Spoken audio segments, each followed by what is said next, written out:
The people of Calgary have that fighting spirit, and they just need the opportunity and the leadership to galvanize it. I believe in Calgary. I believe in Calgary. I believe in Calgary. I believe in Calgary. We're here to give voice to the Zane Novak 2021 Mayoral Campaign by speaking to community leaders, local entrepreneurs, and civic visionaries about the issues and innovative ideas that affect Calgarians. Join us every second Wednesday leading up to the municipal election on October 18th. Thank you for joining us today on the We Believe in Calgary podcast. My co-host Simon is away today, so you're stuck with just me, Calvin Leung.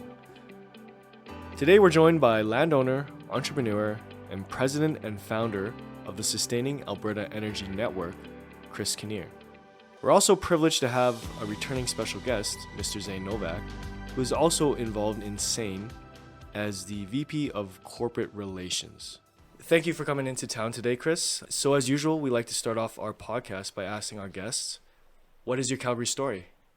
Well, I grew up on a farm outside of Calgary. However, I did go to school for my grade 11, 12 in Calgary. So I have lived here for a couple of years. I work in the Alberta oil and gas energy industry. So I spend a lot of time downtown Calgary doing sales calls and connecting with energy partners. What brings you back to Calgary often? Well, I really love how the city is full of entrepreneurs and ideas and people that want to they're always looking for new ways to fix problems or extract energy or fix the environment. So I went to school in Olds College and I took environmental or land reclamation because I grew up on a farm and I liked the working within the environment. So it's always been an interest for me. And that's really what kind of brought you and I together, Kriss, back almost 20 years ago, 16, 17 years ago. I was involved in the oil and gas industry at that time, and I was working on a project to reduce greenhouse gas emissions. Yes. And that's how you and I met back in Grand Prairie, 2003. 2003, I think it was, yeah. So 18 years ago. Wow, time goes. And that was all about reducing emissions. Mm-hmm. And before it was even a buzzword in the industry. And pretty much everything that you and I have worked on ever since then, even if we haven't always worked together, we've still always been in the same industry and shared ideas, has pretty much always been aimed with a large portion of our time and effort towards the environment. Well, I think there's, if you can be successful in promoting an environmental product, it's a double whammy on gratification. You love to be successful, but also you're instituting something that could make a difference for your children. Mm-hmm. I'm idealistic that way, I guess. Well, I think, like you just said, that's easy to get your fire lit and motivated when you know not only are you making a living, but you're doing something that is investing in our future, our environment, for our children, our grandchildren, and generations forward. Like I always say, it's obvious Alberta still is a very resource-driven province, and it's created a lot of wealth that's been shared not just with Albertans and Calgarians, but with Canada itself. And then when you know that we're doing it in a way where that resource and our land will be here for generations to come, I think it's just, it's very gratifying, very fulfilling for me. And I think that's why you and I relate so well together on so many things. Well, before we jump into it, I wanted to ask you aside, because Zane has told me many times about the Yaks. And speaking of land, I have to ask you, how does one come about acquiring and raising Yaks in Alberta? Well, Calvin, you're going to have to come out and visit I would the love Yaks to someday. I grew up on a farm and I liked the country lifestyle. So when I married a farm girl, I knew I was going to end up out on a farm someday. And so I have a small farm out west of Olds. And the fact is, my wife has never seen an animal she didn't want to own. So we were out at a dinner and we had yak at this dinner. And it was a fantastic dinner put on by some fellas that were buying some eggs off us for table decorations at this dinner. And so my wife is like, do you want to try to get into Yaks on the way home? And I was After like, you just ate one. yeah, well, It's that Alberta. but that was a selling point because they're tasty. And so I was like, yeah, sure, why not? So we 4 years ago, or 3 years ago, we decided to buy a small herd of Yaks and learn about trying to raise them. And yeah, now we have about 25 Yaks. Wow. And we're gonna put a few in the freezer this fall. So it's 25. That's a lot. yeah, it's they're not as they're cuter than they are friendly, let's say. So you got to be close, you got to be close to a fence. They're You got to pay attention when you're around them. I go out to Chris's place quite a bit, and they are unique, amazing, beautiful animals. But now and then he will have one that, for whatever reason, they have to bottle feed. Mm-hmm. And he had one out there, and I think he named it COVID-19. well, he was born in April of 2020, so we named it COVID. And that guy would follow you around, and he'd always be nudging you because he would think you'd have the milk bottle, and he always wanted to eat. And you should have named him Houdini, because that little gaffer could get in and out of any fence, any pen, any corral, anywhere, and he just ran with the dogs. Chris has these dogs that would terrify anybody. Dwayne Johnson, the Rock, would go out there, and Dwayne would be climbing up a granary to get away from those dogs if they don't know you. And he would run with the two dogs, and they'd be around they'd the out yard chasing coyotes. Yeah, and he'd go stuff. chase coyotes with the two dogs. The yak. Wow. The yak. Baby yak. The baby yak. Baby yak. But he was really nice. Like, he would come up to you, and Yeah. he'd nudge you, and he'd try to see if you had a milk bottle for him. But I remember one day looking at Chris and go, it's really cute right now, but what happens when he puts on about 400 pounds? He nudges you, you're going down. Well, he was only about 150 pounds when he was doing that, and they get to be 1,200 pounds. Wow. And he knocked one time. He got into the back door Of the house. Of the house. So he was up by the washing machine. I was hear this banging and crashing, and here he's in the house because he just wanted to visit, I guess. But now he's gone to his own kind. He's been assimilated in the herd. He'll let you get close to him, but you don't really want to get close to him because he's got some about 8-inch horns, and he's probably 600 pounds. Yeah, yaks are definitely survival animals. I was going to ask you, so they must be more hardy than cattle in general. They're a wild animal. Yeah. When you think of a cow, it's thousands of years of breeding the biggest females with the biggest males. Right. And what happens is you get big babies that take time to get going, but hey, they put on meat really good. Right. What happens with these yaks is the males are about 1,200 to 1,500 pounds because they have to fight for breeding rights.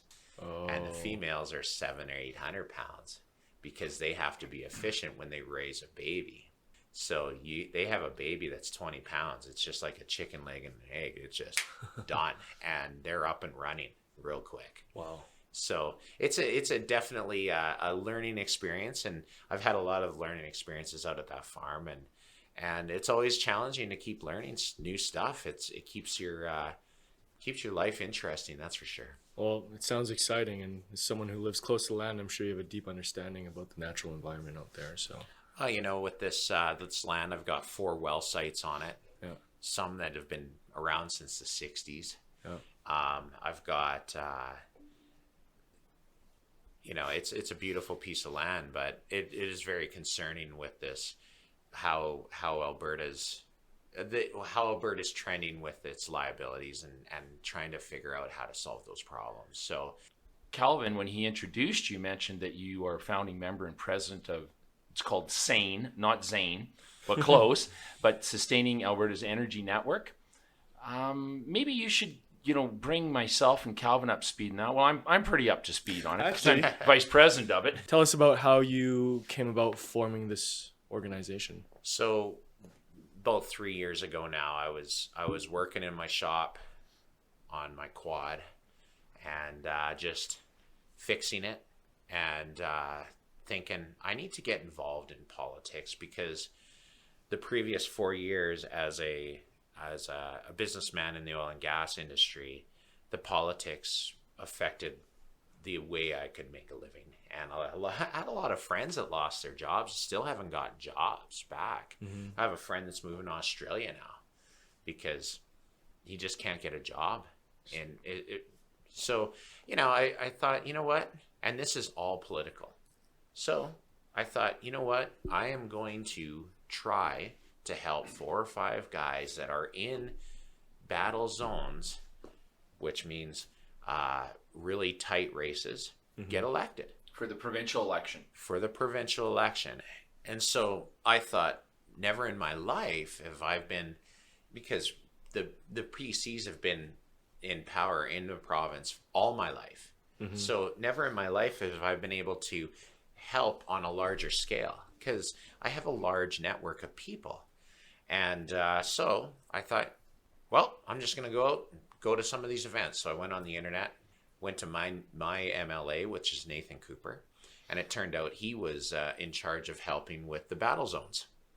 So he started introducing me to campaign managers, and then I would figure out where they were. And then when I was meeting with people in the industry, if they were interested in politics, I'd ask them, hey, do you want to balance a budget? Do you want cut red tape? Do you want fair taxation? Those were the 3 things that I wanted to see our politicians do. Right. So that I wanted to stay nonpartisan. I wanted to work on the issues. Right. And so SAEN is nonpartisan. Yes. Okay. Yeah, we're nonpartisan, nonprofit group of volunteers. Totally volunteers. Yep. So what we do is we basically offer a direct connection for people that we trust in the government, that were elected, and that people that we trust in the industry that have great ideas. So we're just offering this connection that actually is a challenge. So when in a campaigning scenario, it's tough to connect a busy businessman that's trying to keep their business afloat with a busy campaigning politician, because they get hundreds of emails, or tens and 50s of emails a day, saying, hey, I want to help. But they got to be, it's really, they need to know who's helping them, because some people don't help, but they'll volunteer to help. Right. It's an interesting, it was a very eye-opening experience. I went in there with being good-natured and just, how can I help? So what happened through that, it blew up. We were able to rally hundreds of people to help 15 campaigns in battle zones. So, and we all carried, what I realized too is you could carry a message. And the message was the way Alberta's evaluating their environmental oil field liabilities is creating major challenges for small oil and gas to attract investment into Alberta. So we carried that message. And then when the government that got elected came into power, a pretty large company went broke, and they had to deal with it. Right. So all our volunteers were telling these 15 MLAs that got elected that this is going to be a major issue, and then it became a major issue very quickly. They started reaching out to me because I was the catalyst to all this. And so we reached out to our hundreds of people and said, okay, guys, they're listening. What's your solution? Right. And what we were able to rally is a bunch of energy experts that wanted to help the government help themselves. So we were able to come up with a program that will incentivize companies to clean up by making their future drilling and production projects more enticing for people to invest in. So I want to lead right into that quickly, but you've mentioned oil field liabilities a few times, and just for our listeners who are not really familiar with what you're referring to, do you mind going a little bit into that? Yeah. So when you drill a well, you disturb the environment. You have to clear off a spot, you push the dirt to the side. And the older the wells were, I have a well on my land that's from 1962. And they had a flare pit, and they had, so that means when they produced the oil, they flared off the gas. Right. And they have those type of industry practices that are not being used anymore because they were hard on the environment. So if after you finish producing that well and it's not worth producing anymore, the Alberta government has gotten their royalties, the oil companies have gotten their profit, the landowner gets a surface lease. That's it. Surface lease. It is regular. And that surface lease really just grants the operator, owner of the well, access to the land. Yeah. So that they pay an amount to have that little roadway into that chunk of land where that oil well that's generated. I mean, you've got one on your land. They call it the legacy well. It's been there forever, and that's the one I think that you're really referring to about having such an environmental impact right now because it was drilled and used with technology that would never be allowed in Alberta now. But you know what the interesting thing is, Kriss? I've been down to the States lots doing this same thing, oil and gas, and they still allow that in the States. Oh. It is used all the time. That same type of open pit, just throw the hydrocarbons, oil, whatever, in on the ground and then just bury it is still used every day down there. It would never be used here in Alberta ever. But you now have that chunk of land with that old legacy well that is paid. And I know I think you know the numbers on millions in royalties, millions in profits, and it's no longer really a viable well, but it's still got the liability to clean it up attached to it, right? Yeah, well, it's got a flare pit that was in service for 40 years and then out of service for the last 20. And a flare pit is basically where they burn off their garbage. Right. So I have basically a flare garbage on my land. But what's that look like? What's the residue around this pit than just? Well, ash? It's Mother Nature is quite the thing. Yeah. But it should be cleared up because I own the surface. A lot of people don't understand this. In Alberta, we own the surface as a surface land, like 6 inches kind of thing. Well, a footer. Yeah, we own the surface. Right. But the Alberta government owns the minerals. And what they do is they auction it off to an oil company so that they can produce it. So technically, I have no choice if they really want it. They can expropriate that from me to get at the minerals because they own the minerals. Right.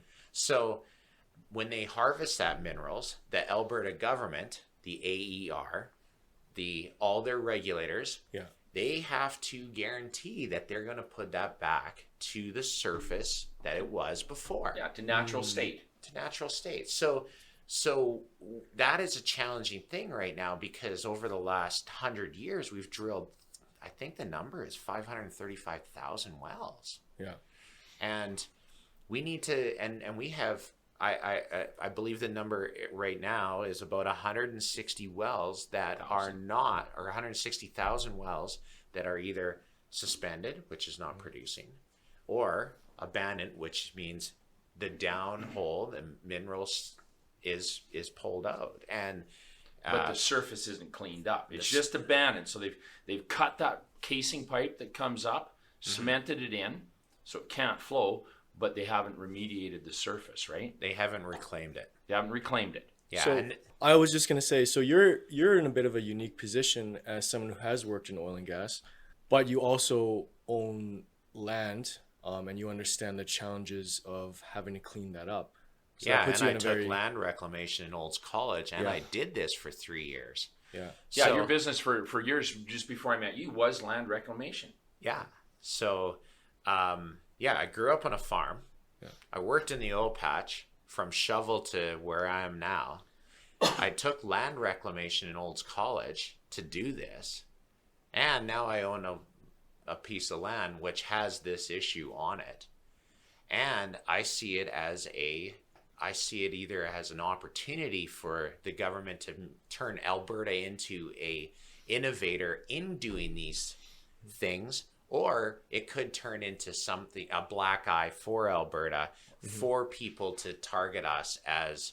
Well, they're already doing that. Well, yeah, we're on that road right now. So, I'm a solution-based person. You know, I can't help that 50 years ago they put a flare pit on the land I bought 8 years ago.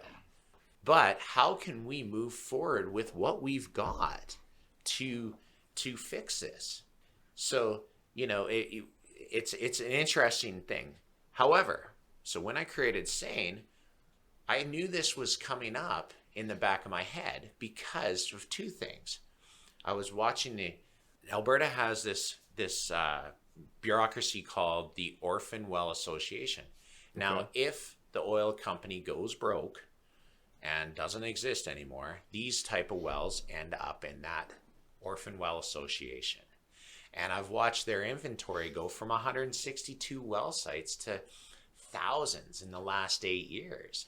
And what's happened is I pinpointed it back to the changes they made in how Alberta values its liability.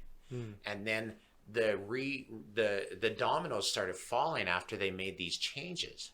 So when this current government got elected, we needed to, I thought that this is going to be a big challenge because we could see the storm on the horizon. So that is really why I created SANE.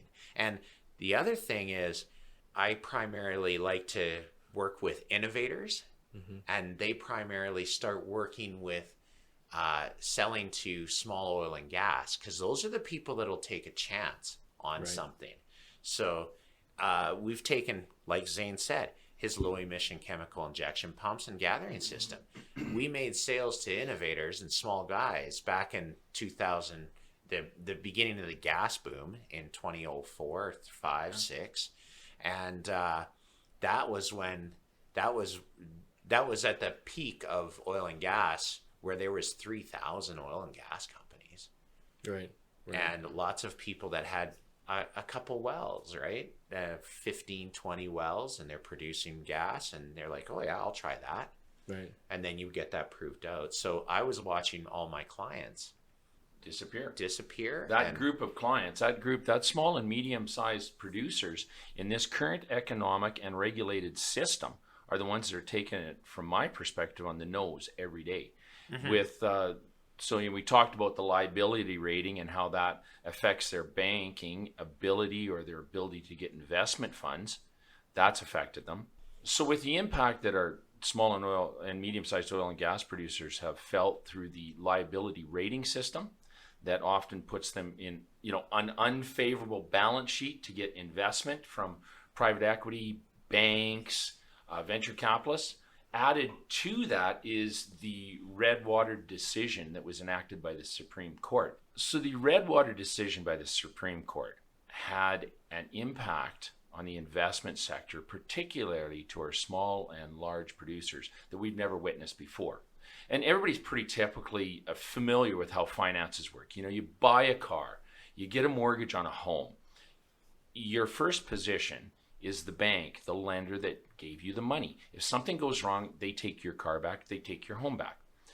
This was traditional with investing in all projects. Oil and gas, they went to a lender, whether it was private equity, a bank, and if something went wrong, that's who took over the operation. The Redwater decision by the Supreme Court changed that. It put the government ahead of the investment bank or the investment group. But Kriss, you can speak a little more clearly to that. Yeah, what it did was it put the environmental liability cleanup costs ahead of the bank. And so these companies that thought they were doing fairly well before the changes to the LMR, that doubled their liability. Then the Redwater decision that put their environmental obligations to clean up wells before the bank, they have a hard time getting money. Right. So, and who knows what that cost is really going to be. It's not like when you buy a house and your house is $500,000 and you put $100,000 down and you amortize your payments, you know what that is. But now all of a sudden it's like saying, oh, if you're going to buy that house, what if something ever went wrong and the bank would have to clean it up or tear it down or remove it? Well, that's a moving target, because that could happen tomorrow or that could happen 35 years from now. And who knows what those costs are? So now all of a sudden, who is going to lend money in an unsure, unstable situation like that, where A, they're not even first in position, B, let alone know what the cost is. So this has just been crippling to our oil and gas industry. Yeah, and that's really why I started SAEN, is I wanted people, it's a complicated thing on how we got here. There's so many rabbit holes that you end up going down, Right. But we're here now. So when we were able to rally all these people and help them get elected, we were able to present a solution to them. And the solution is called the Cstar program. Perfect. I was just about to ask you that. Okay, so basically what we're saying is, over the past, because now Alberta is unique in North America, because the Alberta government, the people of Alberta, own the minerals. Over 80% of the minerals in Alberta are owned by the people of Alberta. And this is really an interesting fact that I don't think a lot of Albertans, and I think that a small, tiny percentage of Canadians realize, is because the Alberta government owns over 80%, I believe it's over 80% of the mineral rights of land in this province, it creates a lot of provincial wealth. And that provincial wealth is what creates the vast majority of the transfer payments that go to the rest of Canada. You go to other provinces, even like Saskatchewan, there's just a fraction of the land mineral rights owned by the government. It's mainly owned by private individuals. So here, all this time, when we're always talking about Alberta being so rich and Alberta being so rich, it's because our government is rich that then transfers that money to everyone else. You go to all the other provinces, private individuals own those mineral rights. Yeah. And those royalties go into their pockets and not into the collective pot of the province and then the country. And so, we get stigmatized out here being such a rich province, but really it's that our mineral rights belong to the government, so it makes the government rich, that we share with the rest of Canada.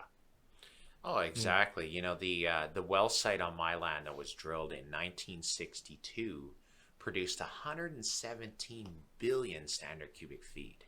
And at those prices, right now, we did an estimate at the prices today, that's $360 million worth of revenue out of that one hole in the ground. Wow.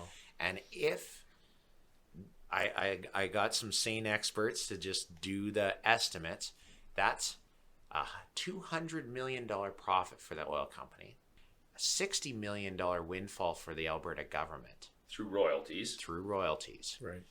That they were able to harvest and build roads, probably built the school in Olds, and have jobs. That's off of one well. That's off of one well.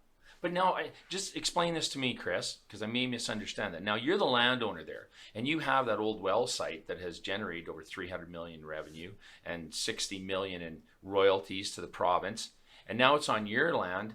But now, is that not a liability on your land? If you were to go and sell that land and someone else comes and looks at it and goes, oh, well, there's an old well here that there's unsure how we're going to clean it up, what the costs are. The company that owns it now is not a major, it's a minor, it's a very small company from what I understand. Could that at all impact your ability to get fair market value for your farm, your ranch out there?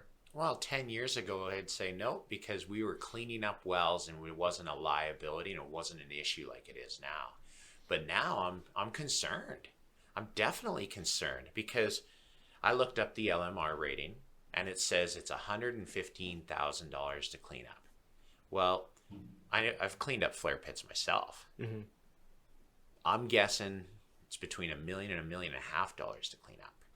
So if we can't solve this problem with the oil companies cleaning these wells up themselves, and the guy that drilled it is not the guy that owns it now. Right. Probably that was 5 owners ago, probably. Well, actually, this was drilled by a major, owned by a major, and now they just sold it in November of 2020 to a foreign-owned company. Wow. So that is an area of concern for me. Huge. Because who do I call? Right. You know? Call an offshore phone number. Yeah, and so, you know, we need to protect the people of Alberta And our land. and our land and our mineral resources. So, you know, it is a very major concern. So, okay, in a terrible situation, we end up like out in the hills of Caslow, where they had silver mines, and then the silver ran out. And if you hike up there, there's mining equipment everywhere from 100 years ago. Wow. So that would be a terrible situation. In the best situation, we use the future revenues from the oil and gas industry, because we still produce out of Alberta. We still collect royalties. How long that will happen? Maybe there will be a miracle of an energy transition, but I don't see one in the future. Not in the near future, not in the near decades, that's for sure. So what we're saying is we need to address these problems now. Quit kicking them down the road. Right. And address these problems now so that my boy, my girls, my next generation is not dealing with a worse problem. So I think this really came to a head after the current government got into power. And you and I worked on the SAEN project together, and we received all those phone calls, you in particular, about what do we do now when that one fairly major producer, large producer, ended up handing in the keys because it was no longer profitable because of the structure of liability, and they had to walk away from over 4,000 wells that in one fell swoop went into the Orphan well program. And then phones started ringing like, hey, when you were out campaigning and helping us, you predicted this problem would happen. It's happened. What do we do? So my understanding is, while I was involved in it, was you, Kriss, turned to the SAEN network because they're mainly all experts in this because it's their living. And my history in life is, if you have a situation, number one, understand the problem before you can bring forward a solution. And if you want to bring forward a solution, the best solutions usually come from the individuals who are boots on the ground, hand in the game, because they understand it. It's their living if they don't understand it and if they can't come up with a solution. So SAEN created through that industry, through the network of SAEN, the Cstar program, which will lead to the remediation of these abandoned wells, suspended wells, but it will also create new opportunities for drilling, future royalties, future revenues. And I think one of the big things is the employment factor of this, but you can talk to those numbers more eloquently than I can, Kriss. Yeah, so we created, the SAEN network created the Cstar Reclamation Remediation Program. Now in Alberta, because we own most of the royalties, we can offer royalty holidays or reduced royalties to attract capital to be spent in Alberta. And that's been done for decades. Peter Leahy did it. Yeah. Ralph Klein did it. Ralph Klein would give you 30 days royalty free when you brought on that well. I remember building pipelines to wells that weren't drilled yet because they thought they were going to hit a lot of gas, and they wanted to pay off all the infrastructure and the cost of drilling because they could in 30 days if they didn't have to pay the royalties. Now, the royalty structure is like any other tax structure. The more you make, the higher the percentage you pay. So what we're saying is the previous government implemented a reduced royalty to recover their cost of drilling a well or investing in Alberta. And that was the Cstar program. That's why we call it Cstar. They're capital star. We are Reclamation Star. So what they did was they made a predetermined number made by how many meters you drill down and how many meters you drill horizontally and how much frac sand you used or propellant. You put it into a Cstar calculator, and then you get a reduced royalty for the duration of that amount of money. So if you drill a well 1,000 meters down and 1,000 meters horizontally, and you use 1,000 tons of frac sand, you will get a $1.9 million Cstar credit. So what we're saying is, instead of paying the 30 or 40% royalty, you pay a 5% royalty on that oil that is produced until you recover the costs of drilling that well, which is $2 million. So this, because it's not actual cost, it promotes efficiency. And the other thing too that it does is what some people wouldn't realize, it's not really coming out of the taxpayer's pocket per se, like other subsidies or other handouts or grants are. What this has done, it stimulated drilling. Yeah. You're still getting a reduced royalty that you would have never gotten otherwise, because that well wouldn't have been drilled in the first place. So, and it's a limited time period, and then it goes back up to the full rate. But in the meantime, you've created employment, revenue, you've created tax bases, you've created, in many cases, municipal tax revenue, land lease, surface lease tax to farmers revenue, and you wouldn't have had any of that if you hadn't drilled the well in the first place. Yes. Now, one thing is, we most likely get more drilling because of the Cstar program. So you're getting a reduced royalty on more wells. For a limited time period. For a limited time period, and then it goes back up. And these wells, well, I got one that's lasted 60 years. So we do not know, we don't know what the future will bring and how we will be able to stimulate more oil and gas out of the ground. I was talking to a reservoir engineer, and he says on average, we leave 70% of the oil reserves in the ground still.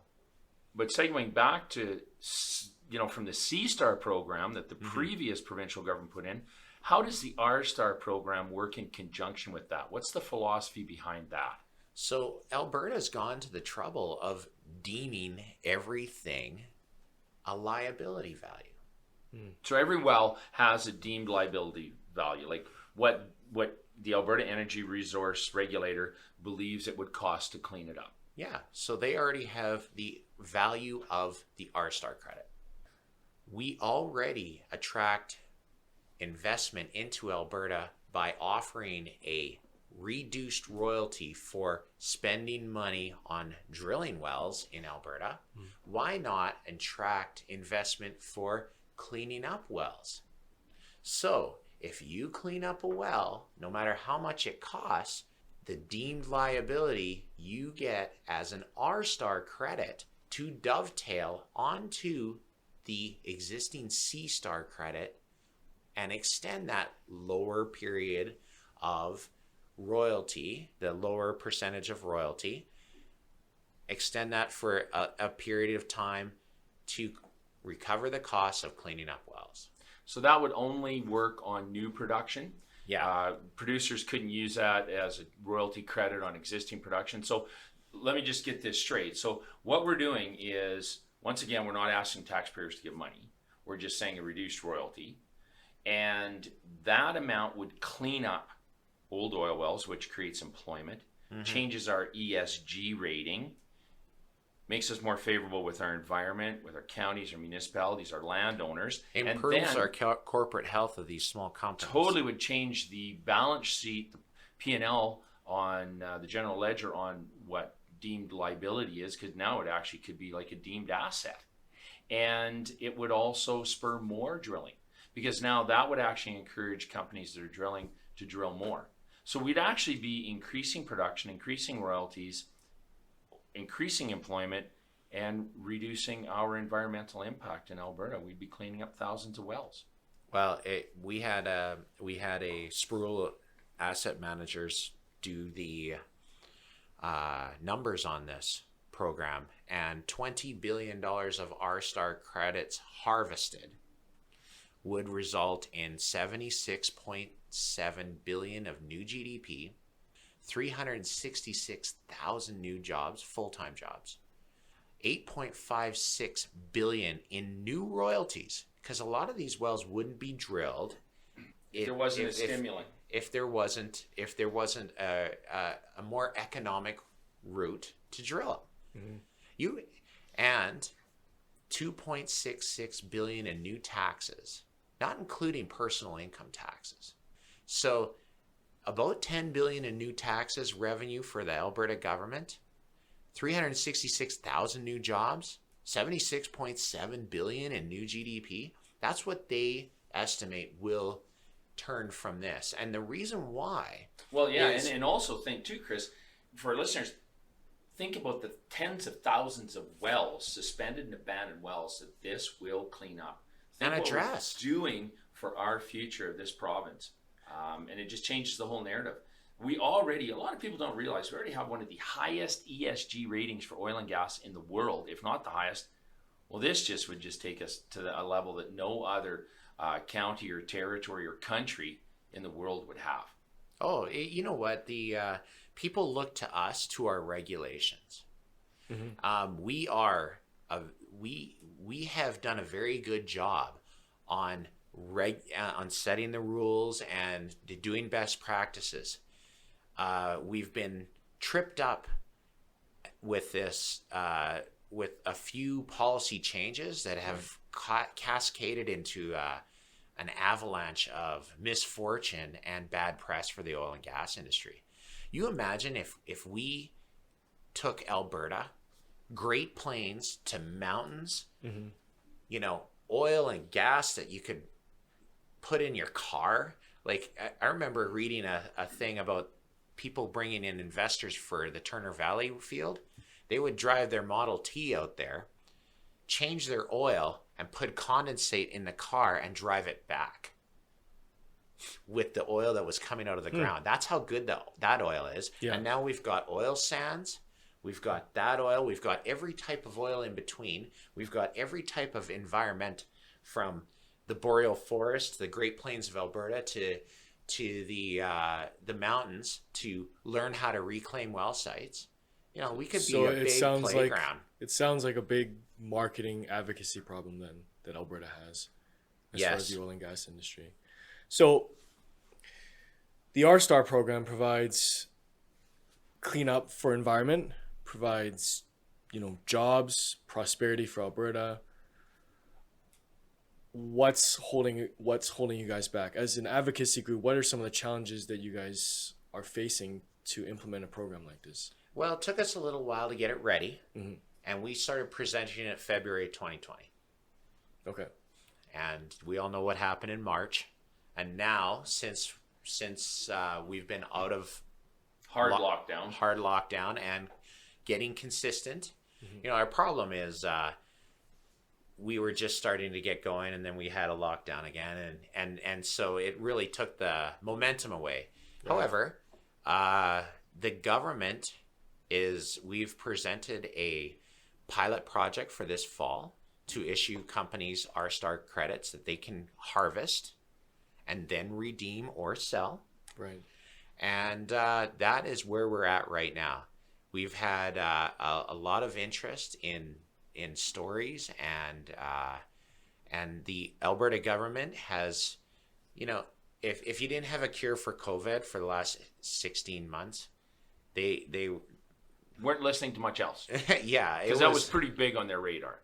Yeah, so basically in the last 2 months, Cstar has really picked up a lot of momentum. Right. Well, we are hopeful that we will be rolling out an Cstar pilot project, and we've been working with the AEG, Alberta Enterprise Group, and Danielle Smith to present this to the government. We're a bunch of industry people, and politics is something I'm learning a lot about. But now that we've been able to team up with Danielle Smith in the last 3 months, she understands how how it works, and has really put you in front of SAEN in front of the right people to get attention and get noticed. This, I know you've had a lot of engagement with just so many different members of the legislature, MLAs, the Premier's office, and everything else. So it is, I definitely sense, having worked with you on this from day one, the last 3 or 4 months has definitely, the pace has picked up. We're getting noticed by the right people. And like you said, that pilot program, that's a huge step forward for us. Oh, it's unbelievable. I'm pretty excited about that. Hopefully the industry embraces this as a program that could help them in the future address all their liabilities that were done by people that aren't even alive now. You know, like the people that drilled my well on my land, they're probably not around. 1962. But even Calvin, to talk to you, a little bit to what you said about the obstacles and that, and you're right, Kriss. I mean, we got into this, a lot of enthusiasm, a lot of naivety, because we're not, we're getting a lot more experience to how politics works and how the process works. And then we hit COVID and all that. And there have been a lot of times, Kriss and I have sat back and it just feels hopeless because we're volunteers doing this our own time, free time. But then you sit and you look at the numbers that were done by the most recognized experts in the oil and gas industry, pretty much in North America, creating 366,000 full-time jobs in Alberta, investment of 20 billion into our orphan well, abandoned well, suspended well program, changing the ESG, the revenue, 76.7 billion in GDP. And you go, how can we abandon this?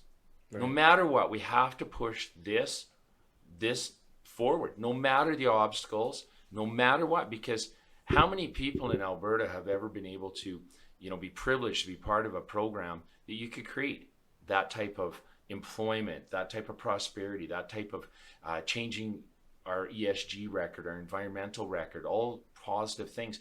So you just can't give up. Right. And I know that I've helped Kriss as much as I can, but Kriss has really been, boots in the ground, never given up on this dream for the last, it's really been 2 years. Because before we even started presenting it, in February of 2020, we realized this back campaigning, before the last provincial election, it was a big issue. We as an industry needed to do something about it. So this has been a long road. It's not been an easy road, but we are starting to see light at the end of the tunnel, which is so encouraging. Well, I just hope it's not another train.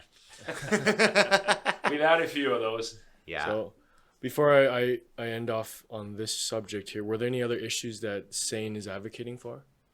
Well, when we gathered a group of industry experts, we're finding that now that we're getting traction and Cstar looks like it's going to have a pilot project, other people are coming and saying, you know what? There's a better way of doing this. So the beauty of SANE is we've kept it at a volunteer basis. And the reason why is we want people that put time into it, not people that throw money at it and expect to influence things. Right. That's not what I'm interested in. I'm interested in people that are doing this for the right reasons, that want to solve problems. Right. And just by doing it as a volunteer organization, that makes it legit. Yeah. Because everybody has a gripe about something. Will you do something about it? So you get a lot of good ideas that are brought into SANE. For sure, everything from measurement, land usage, all kinds of things. But it is true what Kriss said. When you're a volunteer group, people realize that you're not just there to monetize something or monetize someone else's idea. You're actually trying to move the needle forward for the benefit of Alberta and Albertans. Right. And it's been humbling, actually, how much time people have volunteered to get those numbers. And we do have other areas of concern that we're going to try to address. Right. So shifting gears a little bit, because this is the We Believe in Calgary podcast, I know the energy industry is more regulated and dealt with at a provincial and federal level. But municipalities like Calgary and Edmonton are still hubs for the energy industry. So, and I know you spent most of your time working with the provincial government, but I wanted to ask you how the city of Calgary can support the energy industry. Well, the city of Calgary is the energy hub of Canada. Right. And it's been sad over the last 6 years to see all the coffee shops and, all the mom and pop shops are gone. You go into a Skyrise, it used to just be energy company, service company, all sorts of that have 30 floors or 20 floors and 3 companies are in there. our downtown is really hollowed out, and I just miss the vibrancy of this city and the innovators. And now everybody's just trying to not be on the next chopping block of getting let go. And so, it just takes the confidence out of the city. I was one of those people back in 2014. Yeah. I remember seeing the vibrancy of a city in downtown just decline. I mean, some can argue it was 2008. I remember we had a lot of junior oil and gas clients disappear, but by 2014 it was a very different landscape. And I feel that Calgary's energy has never fully recovered. Yeah, it hasn't. It's we need to foster. I didn't realize how unique Alberta is, and how unique Alberta oil and gas, what that environment has created. And only in Alberta you can start at the end of a shovel and be the vice president or president of an oil and gas company by sheer hard work and determination. And if everything worked out, there was that opportunity. So, it's I want to bring that back. I want to have that opportunity for the next generation. The generation before me gave it to me, especially the generation before that. They were transitioning. We need to be stewards of this resource, and Calgary is a big part of that. And if we don't, it'll be gone, and it'll be gone forever. And we can't just keep looking at the energy industry and as a milk cow. The energy industry has paid a lot of bills. The royalties they've gotten off these wells are a lot of money. And we need to cherish that, and when we do, and when the governments do, from municipal governments right up to the federal government, if they all respect that, it does well. Great. So one final question for you, Kriss. We always like to close with a question. Why do you believe in Calgary? I believe in the people of Calgary. I've got 80% of my friends are in Calgary, and the people of Calgary have that fighting spirit, and they just need the opportunity and the leadership to galvanize it. And I believe Zane can do it. Thanks. Good answer. For any of our listeners who want to know more about the SAEN network and the Cstar program, we'll provide links in the description.